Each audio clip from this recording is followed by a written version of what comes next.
listener production. Welcome to the Motorsport Brief. It's Tuesday, the 20th of February 2024. It's race week for Supercars. And for this episode, we're going to preview round one and the season ahead.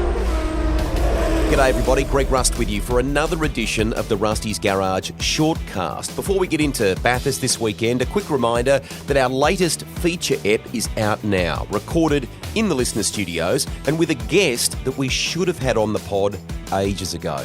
David Reynolds was in fantastic form too. I hope you had a laugh or two with us. Forgive my hyena laugh along the way. And if you haven't listened yet, I'm sure you'll find the conversation a really nice way to complement a road trip, a commute to work, or maybe even a workout. From restoring his first car, a rotary, to defending his 2017 Bathurst win and what went wrong that day.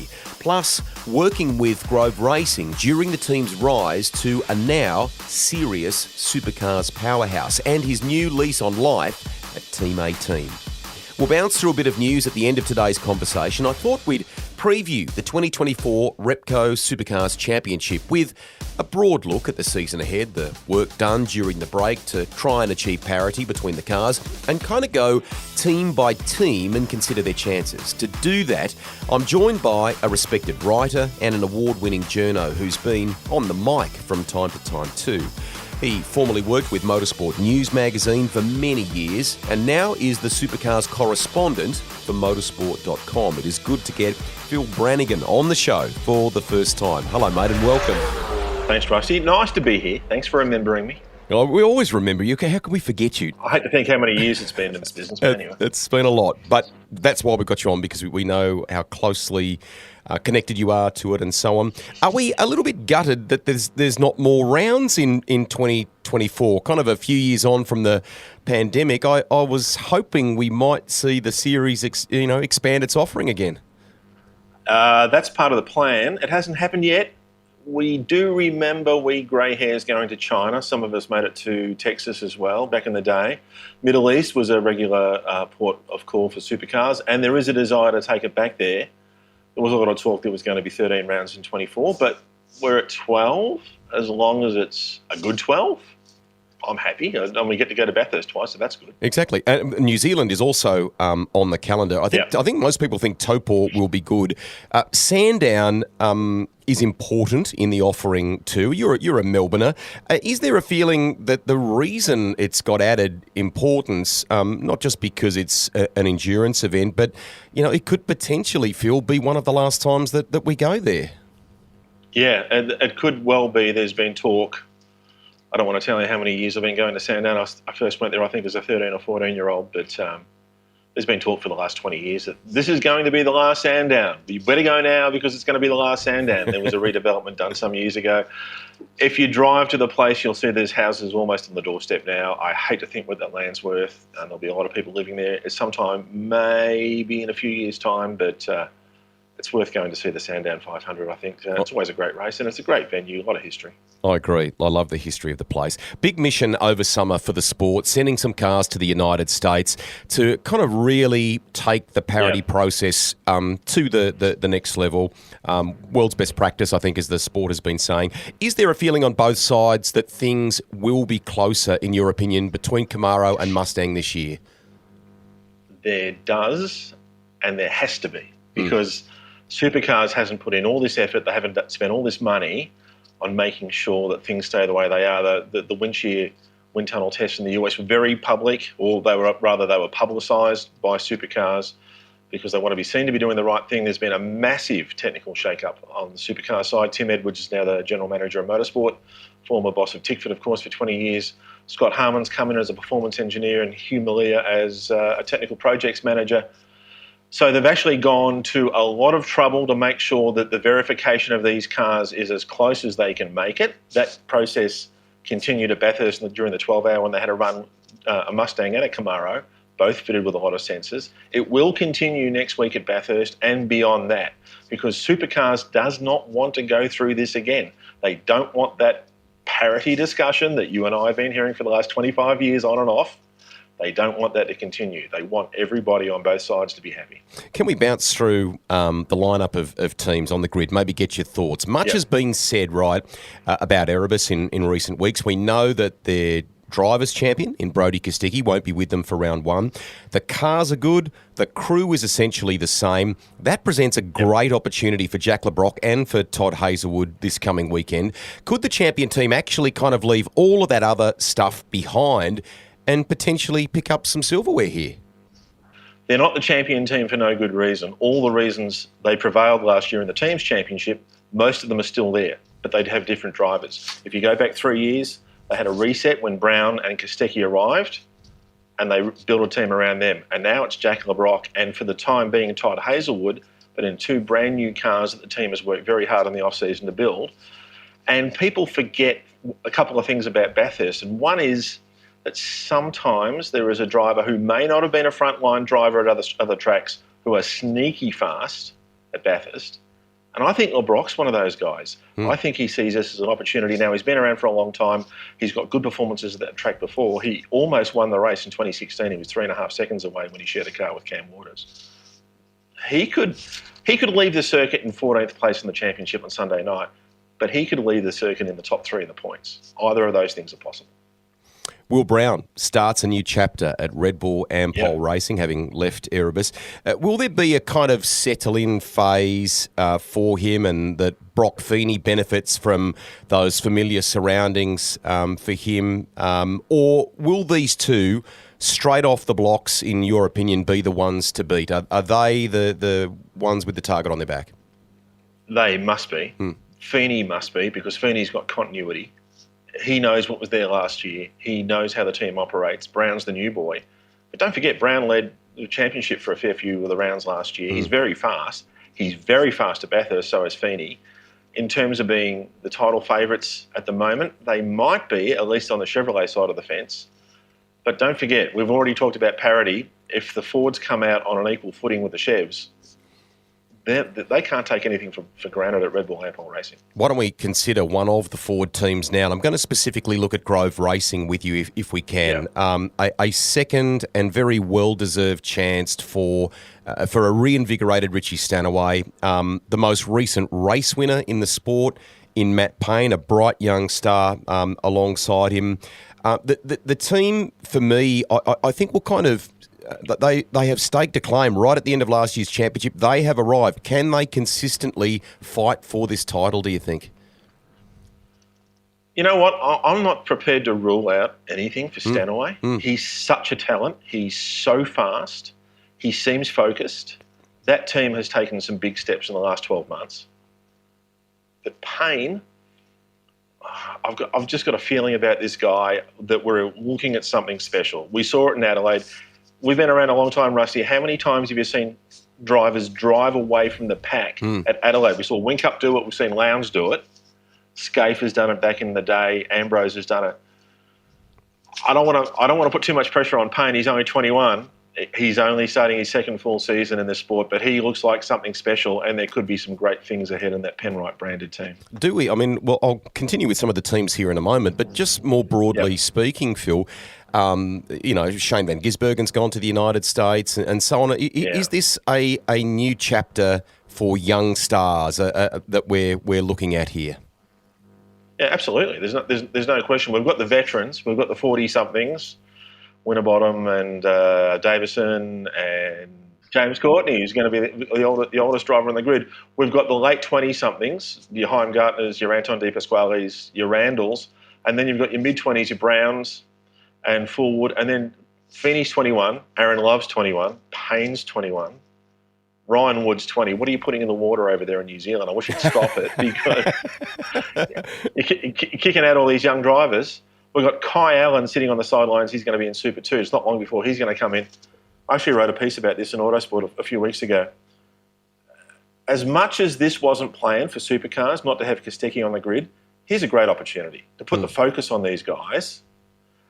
Some people might say you can't throw them to the wolves, but you know what? Racing drivers get thrown to the wolves all the time. That's why they go into the business. That's the wolf business.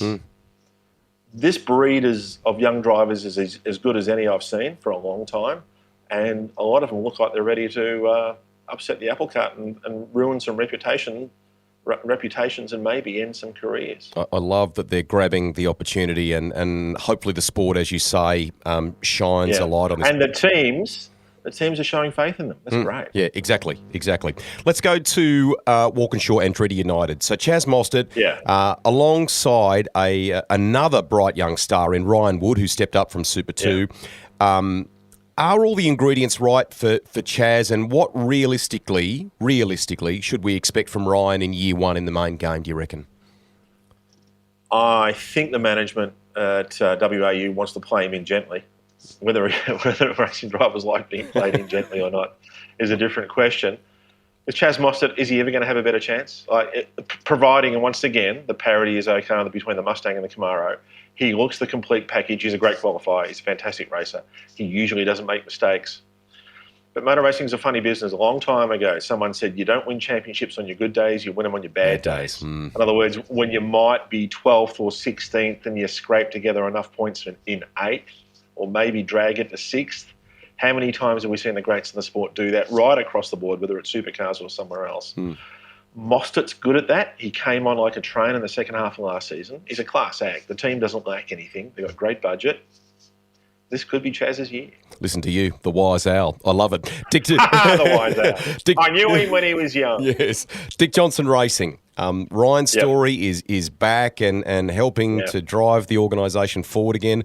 Ludo Lacroix has departed during the break. Will we see a resurgence from this team? Will Davison and Anton Di Pasquale, who you mentioned before? They've had some organisational changes. They're no longer...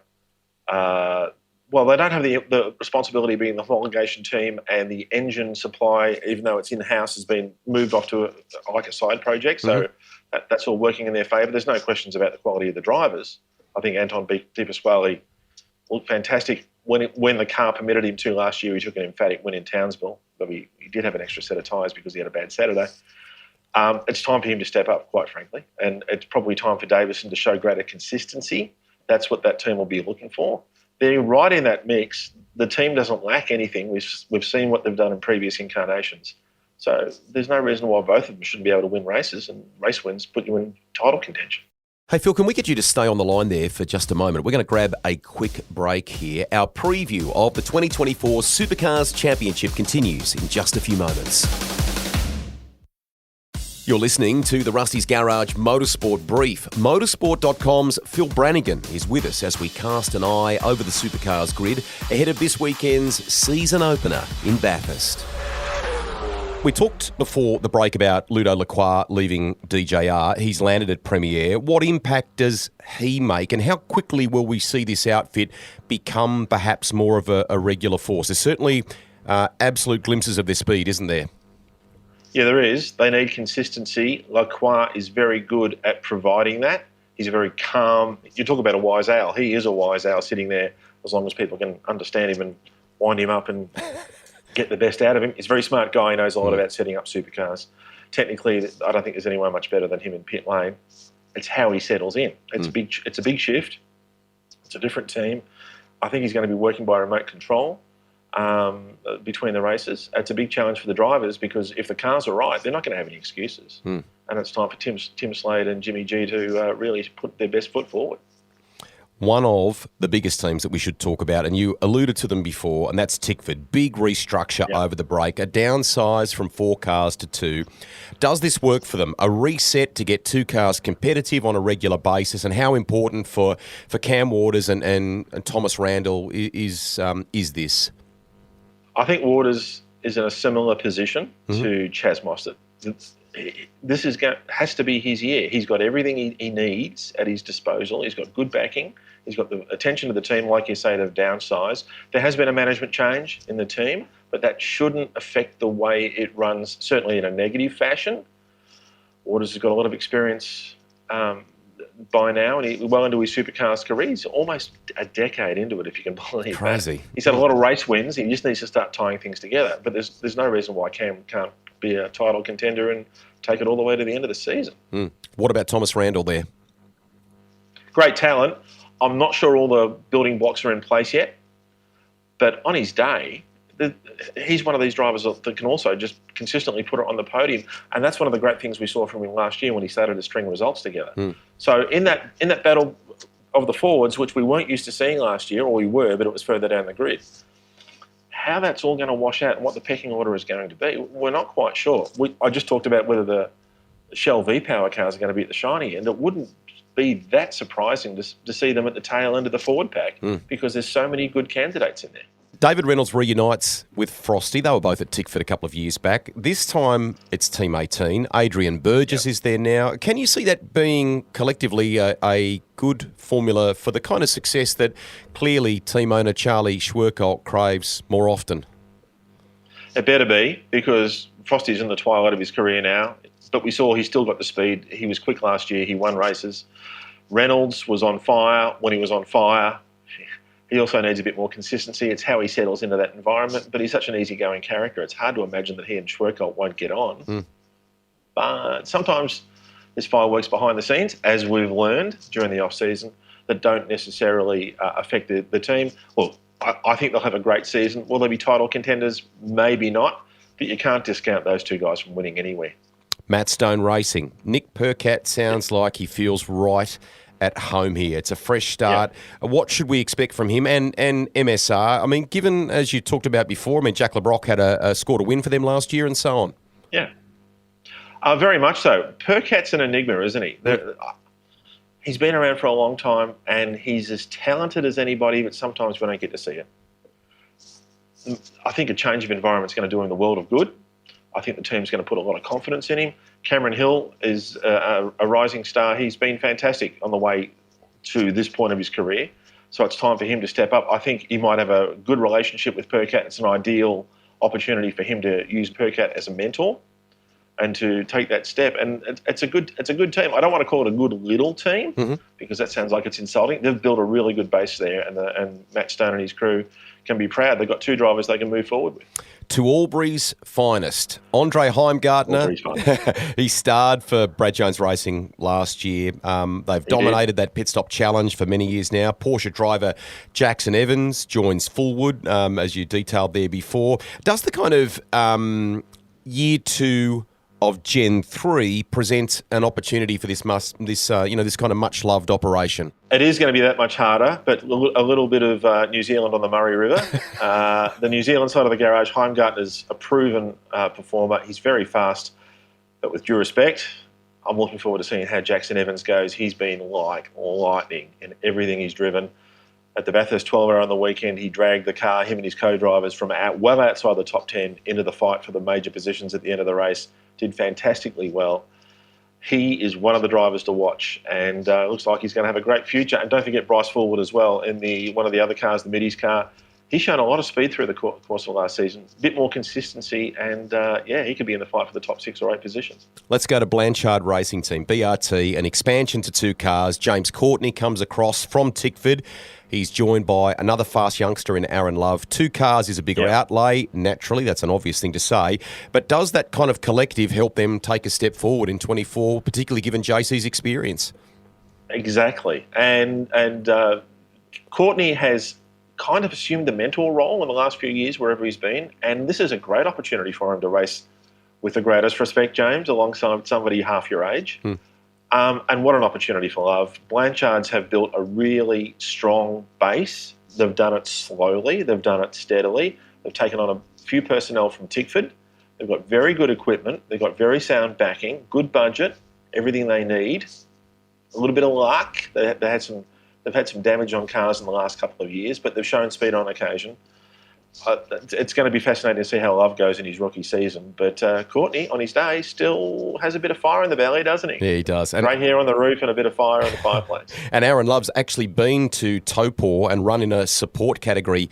I think last November it may have been, to cut some laps in something non-supercar orientated, but to ensure that he's got as much familiarity with the venue as he possibly can. So you've got to admire that kind of application from that young man. And there is quality motor racing in the Love family, isn't there? Yeah, it's it's turning into a bit of a dynasty, isn't it? And Courtney Love, I mean, how can you not like Courtney Love? Right. I knew you'd do something like that. Finally, Bathurst this weekend. Will it work? Can you see a return to a signature event somewhere else in New South Wales at some stage? In my opinion, Newcastle were mad to let it go. Yeah, I can see both sides of that argument. If they weren't going to get a long-term guarantee from the state government, I can see why the ratepayers might not have wanted to support that race, and it makes sense from a council point of view. It's a great shame for everybody. You and I have both been to Newcastle. We know what a great place it is. It's one of the few places where I've heard people walking around saying, I'm going to come back here when there's no race on because I want to see more of this environment. And it really did work, and I think the numbers showed that. But it's gone in the same way as one day Sandown will be gone, in the same way as we don't race V8 Supercars at Caldwell anymore, back in the old days. So, look, we have to move on. I'd like to see more support in New South Wales. I don't know if 2 Bathursts is going to work in the long term because there's restrictions on what they can actually do at the circuit. There's a new permanent racetrack being built north of Newcastle, and there's talk that they might have a temporary venue somewhere else in regional New South Wales, which is a great part of the world. Not quite as nice as some parts of New Zealand, maybe, but we'll look forward to getting there, and we'll keep an eye on whether we're going to go back to somewhere in New South Wales and then get out our passports and see if we need them sometime in the future. Phil, thank you so much for coming on today, and we look forward to getting you back on the podcast again soon. Hopefully Bathurst is a great success this weekend, and we know you'll be covering it all for motorsport.com. Thanks, mate. Look forward to being back next time, and it's going to be a great season. Bathurst might mark the start of the supercar season, but it's actually the end of a big week at the mountain. The 12-hour was huge, with TV ratings to match. 7th most watched show last Sunday with a reach of 1.3 million. Well done to everyone involved on the TV side, including some colleagues and friends. Chad Nailon, Jack Perkins, Garth Tander, Richard Crail, who does a stellar job in commentary, and everyone else behind the scenes for that matter. Matt Nolte on the support coverage there too. We had Matt Campbell on the shortcast recently. What a year he is having, and it's only February. The former McElrea Racing protege added this year's 12-hour to his Daytona 24-hour win last month. We wish him well for the rest of the season. Congratulations to everyone on that Porsche team. On the other side of the ditch, it was the 68th running of the New Zealand Grand Prix at the Highlands track, about 40 minutes out of Queenstown on the South Island there. The place looked incredible too. First time that they've staged the GP at that venue. Young Aucklander Liam Skeets, who was racing in Japan last year and is eyeing up a move to the United States, joined a very impressive list of winners of that GP, which includes Bruce McLaren, Sir Jackie Stewart, Sir Jack Brabham, and in the modern era, Paul Radisich, Craig Baird, Liam Lawson, Shane Van Gisbergen, and more. Series, he's actually based in the UK, wrapped up the Formula Regional Oceania title in race 2 of the weekend, but had a massive crash right at the end of the GP that saw him climb over the top of another car and hit the wall on the final corner. Both drivers were given the all clear, with Belinsky understandably a little sore when I caught up with him at the Toyota New Zealand End of Year Awards for that championship. They've been on the road for about 5 straight weeks. And finally, to everyone who said I was fence-sitting in that shortcast with Peter Adderton and Simon Chapman as we unpacked various aspects of the Erebus Brodie Kostecki situation recently. I don't care, that's your view, you may be right. Call me old school, but I want to actually wait until I hear from the direct parties involved, be it Barry or Betty from Erebus and for Brodie himself, when they are ready to do so, and I've extended that offer to all of them. In the meantime, what I endeavoured to do was fairly discuss the situation with a couple of people who've either followed the story closely or know the parties involved. That's all. You can make up your own minds. I'll just go and get some splinters removed, shall I? Catch you next week, everybody. Oh, and I recorded a pod with West Surrey Racing's British Touring Car Championship team owner, Dick Bennetts, while I was at Highlands too. That's out next week. Some cool yarns in there from his time in Formula 3, working with a young Ayrton Senna, a young Mika Hakkinen, Keke Rosberg, and many more. That's it for today. We'll catch you next time. Bye for now.